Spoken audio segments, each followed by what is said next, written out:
दोस्तों, साल 1999 की शुरुआत थी। पूरा भारत अभी अभी पोखरण परमाणु परीक्षण की सफलता पर गर्व कर रहा था। प्रधानमंत्री अटल बिहारी वाजपेयी देश को एक नई दिशा देना चाहते थे, शांति, समृद्धि और संप्रभुता।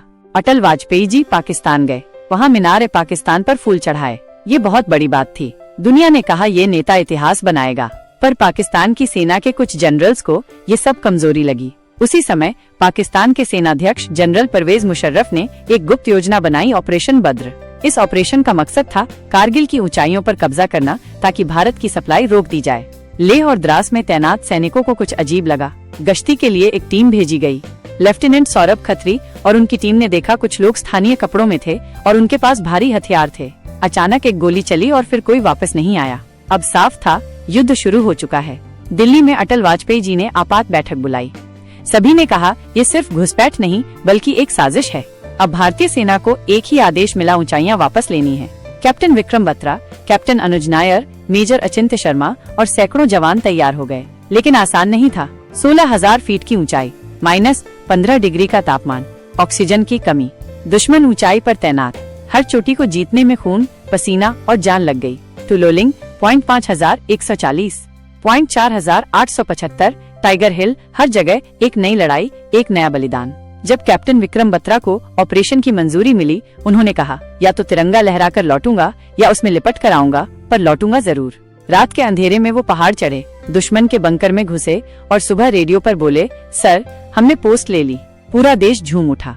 लेकिन 4,875 पर जब वो एक घायल साथी को बचाने गए तो स्नाइपर की गोली ने उन्हें हमेशा के लिए चुप कर दिया। पर उनका नाम अमर हो गया। कुछ अफसर बोले, सर हम LOC पार करें, पर अटल वाजपेयी जी ने कहा हमारा युद्ध नैतिकता से होगा।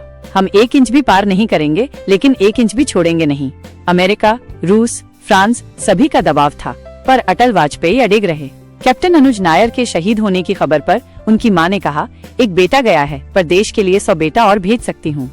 सिपाही गणेश यादव की जेब से निकली चिट्ठी में लिखा था, माँ मैं लौट नहीं पाया, पर तिरंगा वापस ले आया। आज भी वो चिट्ठियाँ द्रास युद्ध स्मारक में रखी हैं, देशभक्ति के सबसे सच्चे शब्द। 5 जुलाई 1999 सुबह 6:20 में टाइगर हिल पर तिरंगा लहरा उठा। टीवी पर पूरा भारत देख रहा था। सफेद बर्फ पर लाल, हरा और सबसे ऊपर केसरिया चमक रहा था। वो पल इतिहास बन गया। अमेरिका के राष्ट्रपति बिल क्लिंटन ने पाकिस्तान के प्रधानमंत्री नवाज शरीफ को बुलाया और कहा भारत की जमीन से हटो, नहीं तो अंजाम भुगतो। शरीफ समझ गए भारत ने सिर्फ बंदूकों से नहीं, चरित्र और नीति से भी जीत हासिल की है। 11 जुलाई 1999 भारत के प्रधानमंत्री अटल वाजपेयी ने संसद में घोषणा की, ये जीत हमारे सैनिकों की है, उनके माता पिता की है और हर उस नागरिक की है जिसने भारत पर विश्वास रखा। 26 जुलाई को कारगिल विजय दिवस घोषित हुआ। अटल वाजपेयी जी खुद द्रास गए और हर शहीद का नाम पढ़ा। लेफ्टिनेंट अर्जुन राणा अब कैप्टन बन चुके थे। वो अपने घर लौटे, लेकिन मुस्कान गायब थी। वो रोज अपने खोए हुए साथियों के नाम पुकारते और कहते, मैं जिंदा हूँ इसलिए उनका कर्जदार हूँ। मेरी हर सांस उनकी दी हुई है, अब मेरी जिंदगी उनके नाम है। कारगिल युद्ध कोई आम युद्ध नहीं था। अटल वाजपेयी के संयम, सेना के साहस और भारत की आत्मा का संग्राम था। ये बताता है राजनीति में भी ईमानदारी और चरित्र जिंदा है। सेना सिर्फ गोली नहीं चलाती, देश की आत्मा की रक्षा करती है और भारत कभी झुकता नहीं और नहीं कभी झुकने देंगे।